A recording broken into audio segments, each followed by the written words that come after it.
Mai Jilim, Jima. Uncle, how are you? Andri bomurise. Boss, good. Anditi, chimbotudza iwo, mazuva ano tiri kuona kuti macelebrity manyowani vechidiki vafana vari kusimuka mazuva ano. Vanosimuka nekutukana. Munotowo kudini nye vanotukana pamasocial media vanotaura zvinyadzi. Imimiwo semacelebrity ekare munotowo kudini? Ndinotonzwa kunyara. Alright. Kutoti zviko zvakuitika izvi. Ngozi isusu takakura tichiziva kuti chinhu chinonzi media chinhu chinofadza vanhu, chinhu chekudzidzisa vanhu, chinhu chinoita kuti vanhu vaendateneke, abve stress maari kana anga aine zvaari kufunga akangoona kuti Mai Jilimba atombosununguka akutofunga nezvaMai Jilimba.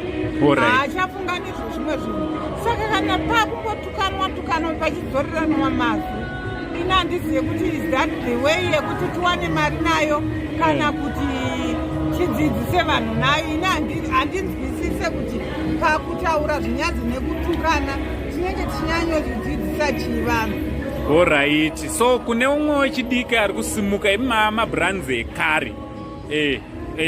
Chii chamungati ichi ndo chakatichengetedza kusvika pazuva ranhasi muchingoenda mberi pabasa iri? Inini chinhu chandinotaurira vana vachangoburwa mukuekta mukufadza vanhu mumamidhia akasiyana-siyana ndechekuti vana kuteerera kazhinji ndo kunokuita kuti uive uri munhu unoenda kumberi nekuve honest.